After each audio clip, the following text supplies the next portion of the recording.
Everybody's got something going on here. Byrne is grooving around by himself, not even paying attention to the crowd in his own world. We've got a percussionist here firing the crowd up.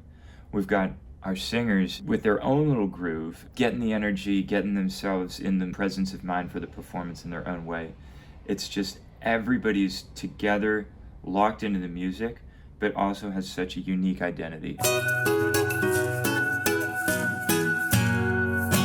What up, everybody? My name is Fred, and I'm a singer-songwriter based out of New York City. I perform music on the streets to people I never met before.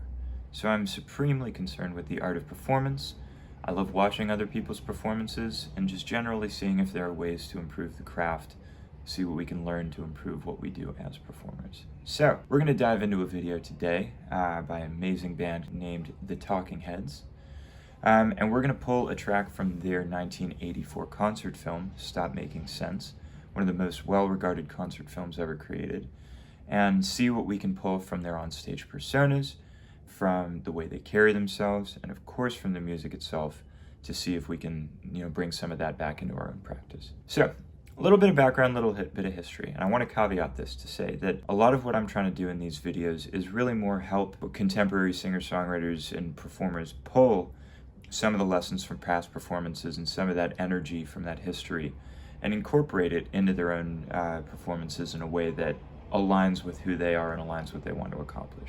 Some of that is giving history, but I would not say that I'm by any means a historian. I'm interested in history and I want to stay in touch with it.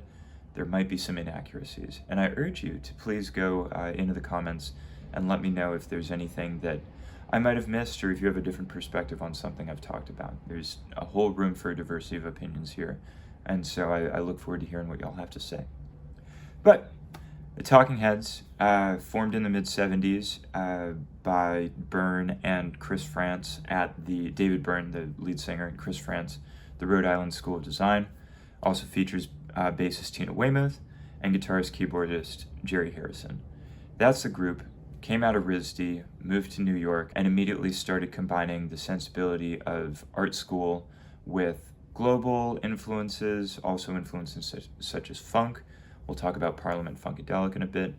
Another major influence for the Talking Heads. And they brought it all together in a really cool way at a particular time in the early 80s that the United States was going through a bit of an identity crisis. And they really presented a version of American life and American existence that both laid clear what the experience was like and also gave levels of irony that helped people take a step back and consider what they were doing with hopefully a little bit of more thought than had previously been imagined. So, Life During Wartime, that's our track. Let's dive into it. Let's see what we got here.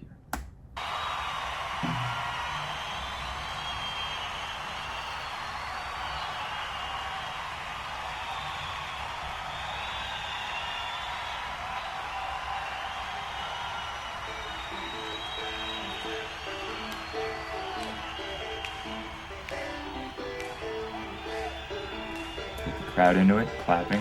Get everybody to clap along. Pump it up.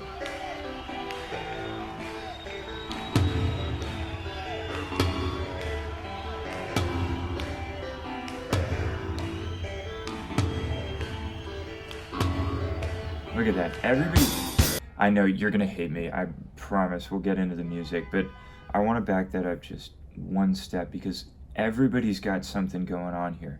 Byrne is grooving around by himself, not even paying attention to the crowd in his own world. We've got a percussionist here firing the crowd up. We've got our singers with their own little groove, getting the energy, getting themselves in the presence of mind for the performance in their own way. It's just everybody's together, locked into the music, but also has such a unique identity. And that's such a cool thing for a band like this to have. With this many people on stage, it can very easily split the attention across the different things that are going on. This allows people to lightly move between the different happenings on stage while understanding that it's all a part of a coherent message. So, just to give you a sense of what's going on here at the very start.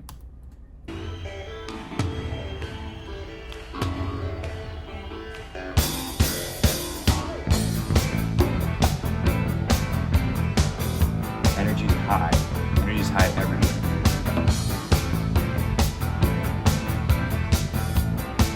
Look at that, all in step. Heard of a van that is loaded with weapons, packed up, ready to go.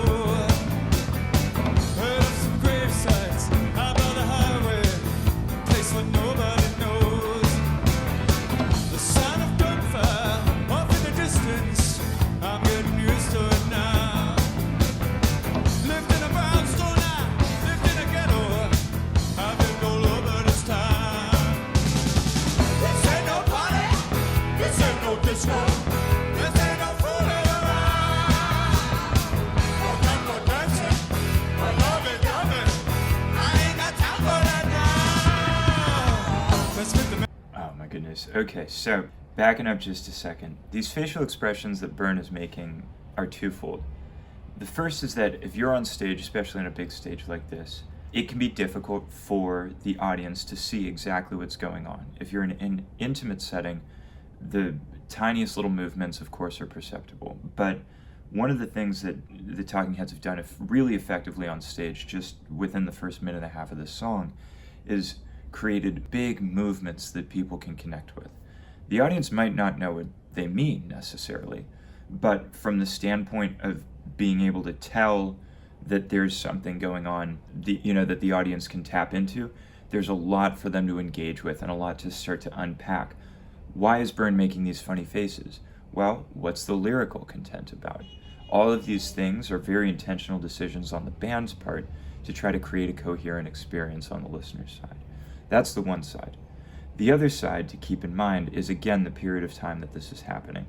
In the early 80s, and again, I'm not a historian on this stuff, but just from an energy standpoint, we're talking Ronald Reagan, we're talking Wall Street, we're talking power suits, and we're talking sort of the evolution of that post-World War II mentality from a suburban ideal where people are well educated, going to college, people are starting to have appliances in their homes for the first time, and there's this idea of the suburban lifestyle. Well, 20, 30 years later, that's evolved. Technology has affected that. Different external factors are starting to play with that a little bit more.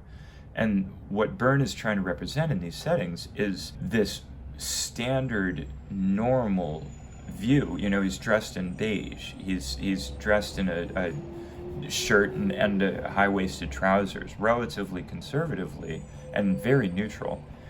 And then on that neutral basis is presenting these extremely exaggerated motions and actions. So let that contrast, and especially the name of the song, Life During Wartime. Wartime, that's an incredibly evocative statement to be describing the period of time of this song. And so there's a major tension that the band is attempting to create across their actions, the music, and the lyrical content that, in my view, is extremely effective here.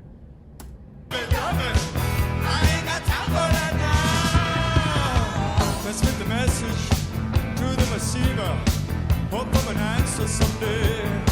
I got 3 passports, couple of visas, don't even know my real name. And what the hell is he doing? Out on the hillside, trucks are loading, everything's ready to roll. Sleep in the daytime, work in the nighttime. I got not ever get home. This ain't no party, this ain't no disco, this ain't no fooling around. Was in the blood club, but CBGB, I ain't got time for that now. Mud Club and CBGB being two of the venues in New York City that band would have gotten really rose to popularity. This ain't no Mud Club. This ain't no CBGB. We're past that. We've reached a new point in our career. We've reached a new point in the world. Whatever it was that belief that was forming that period of time, it doesn't exist anymore. And again, Byrne with these enormous, gigantic, exaggerated movements, looking like a leaf blown about in the wind or somebody caught up in a current who's drowning. He's planned these motions to evoke a specific response from the audience that is all connected to the lyrical content. I ain't got time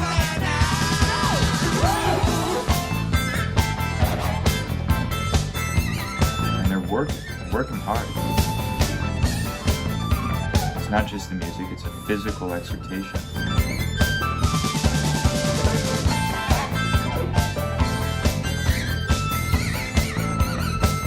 All dressed in neutrals.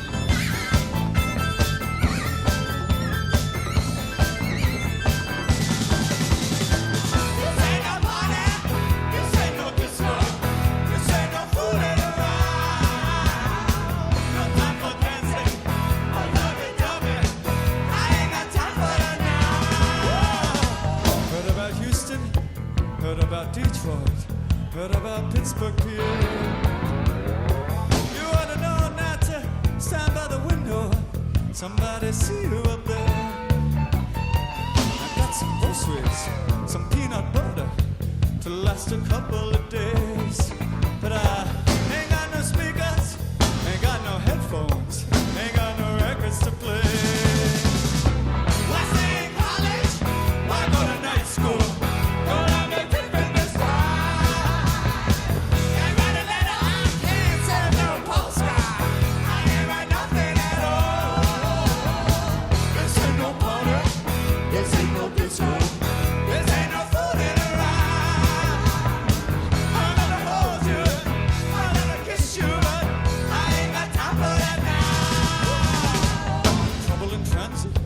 Got through the roadblock, we blended in with the crowd. We got computers, we're tapping phone lines, know that ain't allowed. We dress like students, we dress like housewives, or in a suit and a tie. Changed my hairstyle so many times now. What I look like? You make me shiver, I feel so tender. We make a pretty good team. Don't get exhausted, I'll do some driving. You wanna get you some sleep. And all my notebooks, oh my God, notebooks, they won't help me survive. My chest is aching and it burns like a furnace. The burning keeps me alive. Nice. Pause right there. One of the amazing things too about this degree of physical exertion, and it's something to think about as you present yourself in the context of how you use your body in a live performance, is to some degree they will not have control over their full physical presence if they're working this hard. It takes an enormous amount of rehearsal for Byrne to be able to control his body to this degree. And even the backup singers, they are perfectly in step. The whole band is perfectly in step in this regard. And when you think about the integrated product of a performance, I think this is an excellent example of a group who thought from the top layer to the bottom at absolutely every layer of the performance, audio, visual, temporal, when is this happening? Even beyond that, they were able to integrate all those different factors into what they came up with here. And the result is something unlike any other, as far as concerts go, as far as concert videos go. I also want to make a quick note. All the way on the left side, there's Bernie Worrell, a keyboardist who had previously been with Parliament Funkadelic. Parliament Funkadelic is one of those bands that some people are aware of them, some people are not aware of them, but in the early 70s, they were extremely influential as both a psychedelic rock band on the Funkadelic side. It's easy to get them mixed up. As a psychedelic rock band known for songs such as Can You Get to That? That's a classic. Maggot Brain, a huge ripping solo to open the album and to present a particular frame of mind. But then on the other hand, Parliament with songs like Give Up the Funk, Flashlight. You would have heard these songs at parties. You might not have tied them necessarily to this band, but from the standpoint of Afrofuturism, from the standpoint of funk as a genre, Parliament Funkadelic, the collective group formed with the two bands, it was one of the most influential funk bands of all time. We think about G-Funk in California when we get onto Dr. Dre and Snoop Dogg.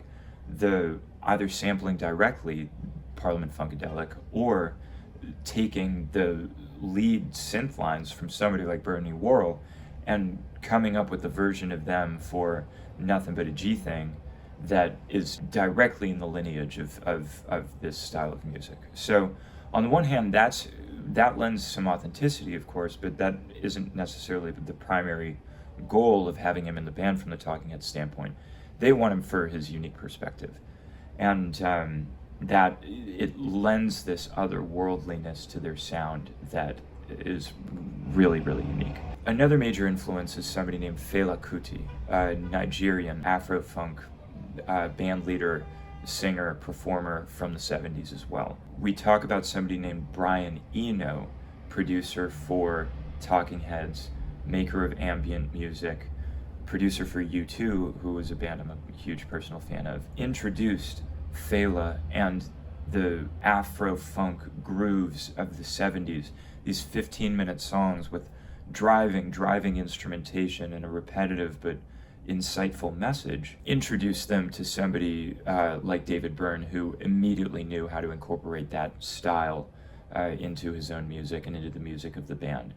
Not to take away the rest of the band members, it's just Byrne has been a particular lightning rod, of course, as somebody who has really incorporated global sounds, expanded access to that music, and just been an immense figure in the American musical history. So let's run it out, but just the energy, the physical exertion, there's a truth to that, and that connects back to the theme of life during wartime.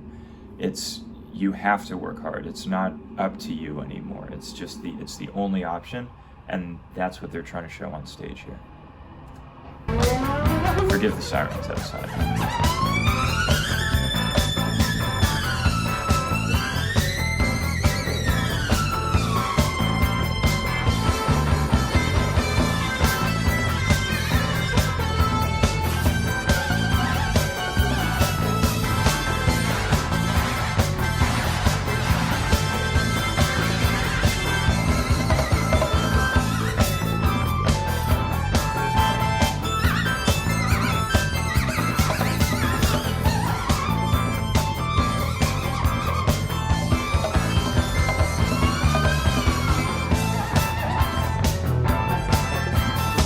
And this is still disco too, keep in mind. That's a whole other video, but the disco is strong. Thank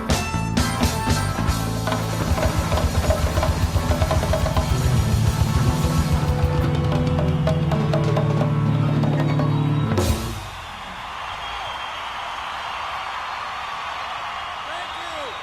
Does anybody have any questions? Amazing. I think that's it. That video speaks for itself. What an amazing performance by an amazing band. If you enjoyed this content, please like, subscribe, leave a comment about what you thought. If there's something in particular that you want to dive into more, if there's something that you think I didn't get quite right, you want to set the record straight on, be nice about it, please. But put in the comments. I'd love to hear from you. Thanks a ton. Peace.